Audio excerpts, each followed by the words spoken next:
Halo teman-teman, kembali lagi bersama saya Niko Dwi Novianto di Blues Tutorial. Pada video sebelumnya, kita sudah belajar untuk menampilkan data dari database dan juga mengintegrasikan project Laravel kita dengan admin LTE ini ya. Nah, pada video kali ini, kita akan mencoba untuk belajar insert data atau memasukkan data dari form aplikasi Laravel kita ke database. Oke, langsung ya teman-teman. Sebelumnya buka dulu project kita yang kemarin. Jika kalian sudah membukanya, buka file index.dat ini yang untuk menampilkan list data user. Kita cari di atas kelas call 12 ini, kita kasih, kalau enggak jangan lihat di dalam, kita kasih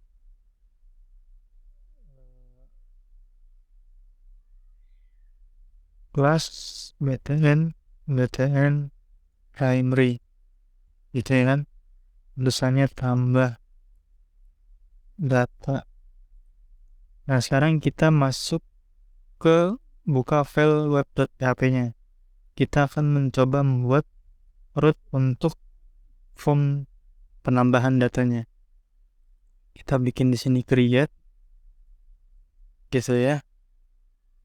Ini kita namain create. Penamaan ini bebas ya teman-teman. Jadi name ini nanti berfungsi untuk mengidentifikasi ketika kita memanggil root ini di blade ataupun dari controller. Jadi pakai name itu untuk memudahkan dan juga bisa juga kita manipulasi gitu ya. Di sini refnya kita kasih dot. Nah, ini kan langsung muncul nih, create gitu ya. Atau mungkin kita coba di sini kita tambahin nih user create gitu ya. Artinya nanti yang ini nggak bakalan kepake. Kita coba ya. Nah, error seperti ini teman-teman. Karena apa? Karena root yang tadi kita namakan create sudah kita ganti menjadi user.create gitu. Tinggal kita ubah lagi menyamakan dengan yang ada di rootnya. Refresh. Nah, ini dia sudah berfungsi ya teman-teman. Ini sudah ada di sini. Supaya nggak nempel, kita kasih margin bottom kali ya. 3. MB itu margin bottom ya, MT itu margin top gitu. Nah, ini tambah data. Kalau kita klik, nah dia error karena kita belum bikin controllernya di home controller. Sekarang kita mau bikin dulu public function create gitu ya. Di sini kita mau return view create. Karena kita juga belum punya yang create ini, kita create dulu, bikin dulu namanya create.dat, copy aja dari index ini ya. Nah, tengahnya kita hapus dulu di section main contentnya. Tambah user gitu ya buat nandain. Kita coba ya refresh. Nah, ini sudah masuk ya. Sudah masuk ke method create. Live-nya juga punya create.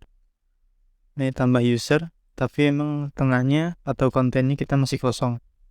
Nah, kontennya kita akan mengambil dari form yang di sini nih, form general.html gitu ya. Sekarang dibuka template-nya, kita coba lihat di page form general. Klik kanan, open with code. Nah, kita langsung cari aja main content section. Nah, ini kita copy aja langsung semuanya. Ditaruh di sini tadi ya. Nah, tapi kita mau pakai yang quick example aja ya. Jadi yang nanti sisanya akan kita hapus. Nah, ini quick example kolom middle 6. Nah, ini kita hapus aja. Nah, yang quick example ini kita coba lihat ya akhirnya di mana. Nah, ini di sini nih punya quick example.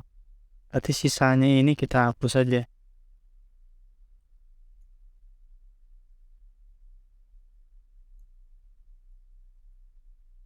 Maka akan jadi seperti ini ya teman-teman. Quick example email address, password, file input.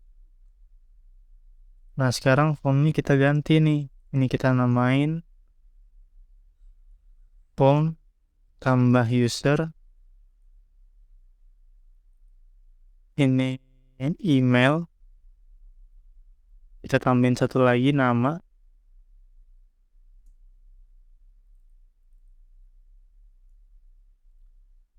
Ini kita kasih atribut name, namanya email. Ini kita tipenya kita ganti teks karena buat nama. Atribut name-nya kita kasih nama, enter name gitu ya. Untuk masukkan nama. Placeholder ini bebas ya teman-teman. Jadi nggak hanya untuk ini ya, arahan gitu. Tipe password kita kasih name password gitu. File inputnya karena kita nggak mau pakai dulu, kita hapus. Form checknya juga kita hapus. Nah, ini sudah oke. Sekarang kita tutup di row-nya ini, kita tutup dulu. Kita kasih form ini ya. Nah, row-nya ini kita masukin ke atas ke dalam form ini gitu. Nah, formnya karena kita belum buat juga rootnya, kita mau bikin ini, kita copy aja biar cepat. Kita mau bikin untuk root untuk store datanya atau memasukkan datanya atau memproses datanya ke database. Kita namain store aja, store. Ini juga sama, store gitu ya. Nah, untuk tipe rootnya yang tadinya kita pakai get, kita akan merubahnya menjadi post karena kita akan post data. Nah, di sini kita panggil rootnya user store. Sudah ada ya teman-teman. Nah, untuk metodenya kita ganti post. Nah, jika di Laravel ketika kalian bikin form post, kalian harus menyertakan CSRF token. Cara manggilnya gimana? Tinggal kalian add CSRF ini ya. Ini untuk kepentingan security dari website kalian atau sistem kalian. Oke, kita coba refresh dulu. Tidak ada error, tidak ada masalah. Nah, sekarang kita coba bikin metodenya nih. Public function store. Kita kasih di dalamnya request untuk nangkep semua request yang masuk ke dalam metode tersebut. Nah, kita coba Vardam nih.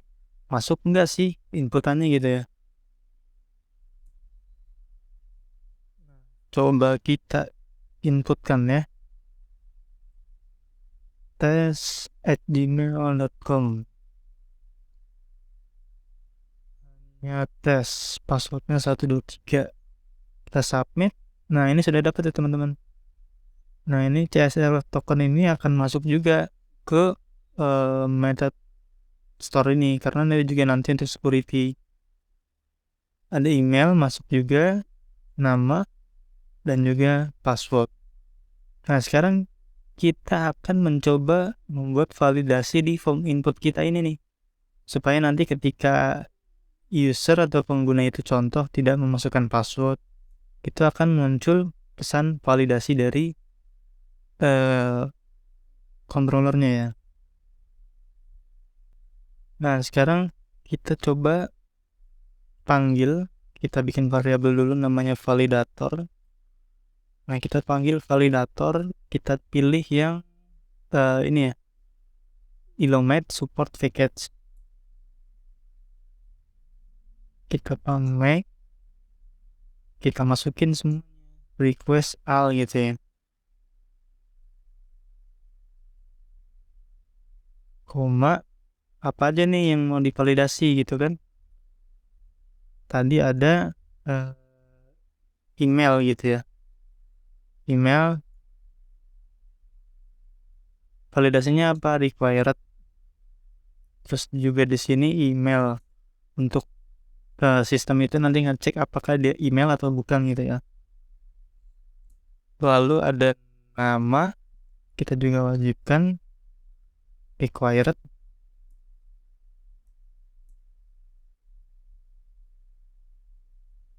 Password juga required.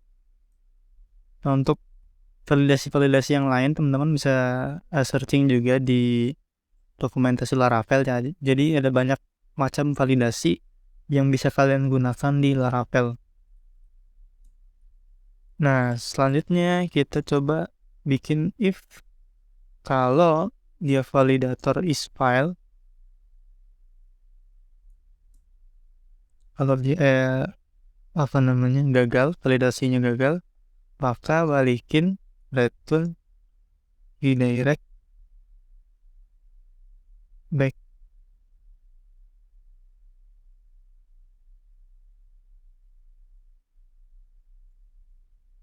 Wait input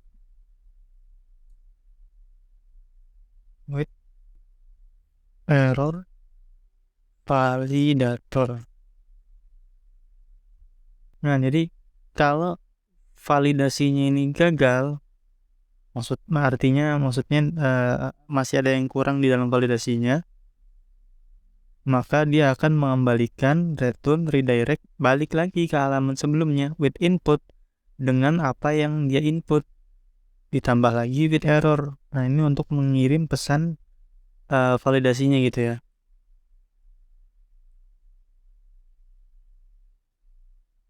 Nah, sekarang kita akan menampilkan pesan validasi dari validator ini ya. Jadi kita udah ngirim with errornya, pesan validator udah dikirim. Kita akan tampilkan di sini nih, di blade gitu. Jadi nanti ketika ada inputan yang kurang, nanti dia akan menampilkan pesan validasi errornya. Kita add error, nama name-nya apa, atribut name-nya apa, di sini email.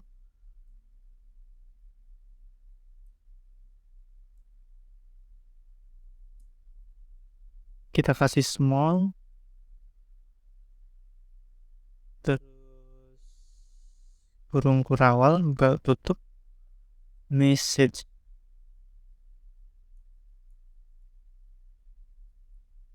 Nah, ini kita coba end submit. Oh, reveal message ya, tanpa S.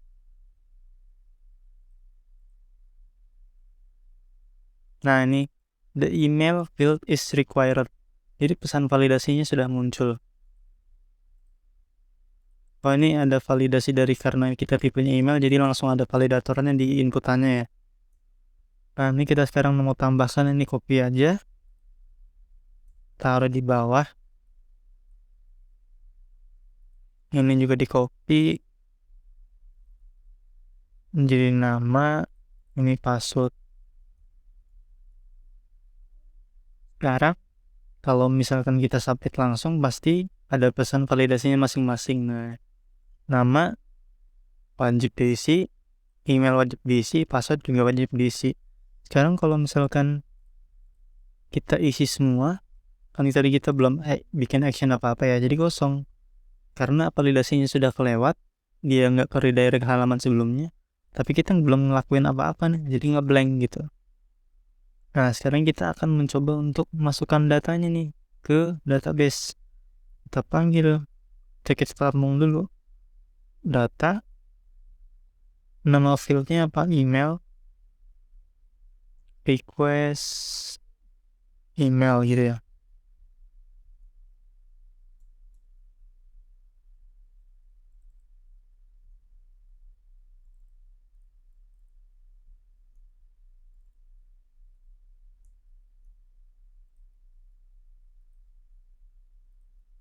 Nah, email ini berasal dari field user ini ya teman-teman. Nah, ini field yang ada di database. Di dalam index array ini, email ada di field database. Makanya di sini kita namain name dan requestannya itu nama, karena form inputan kita akan masukkan dari request nama itu. Nah, untuk password, kita bikin password ini. Nah, karena passwordnya itu harus dienkripsi, maka kita harus pakai hash ini ya, hash make, supaya password kita nggak kelihatan, bukan string tapi nanti sudah terenkripsi oleh bcrypt. Panggil user create data, kalau udah return redirect root. Ini belum kita namain. Kita namain index ya, supaya nanti kita bisa panggil dari controller index gitu. Nah, jadi nanti kalau dia berhasil, sudah oke, sudah memasukkan data ke database, kita return redirect root. Rootnya kemana? Ke index yang tadi. Index ini ya. Sekarang kita coba masukkan ini ya, santoso@gmail.com. Santoso. Submit. Nah, dia sudah berhasil ya teman-teman. Dia berhasil memasukkan data Santoso ini. Kita lihat. Nah, datanya santoso@gmail.com. Nah, ini passwordnya sudah tidak lagi string ya. Ini passwordnya 123 karena kita enkripsi menjadi seperti ini gitu. Jadi gunanya juga supaya tidak mudah terbaca oleh orang lain. Oke, sekian dulu teman-teman. Video selanjutnya kita akan coba untuk membuat edit data atau update data yang di button ini. Sekian dulu videonya. Terima kasih. Jangan lupa like, komen, dan juga subscribe supaya kita bisa belajar bareng bersama-sama lain. Terima kasih.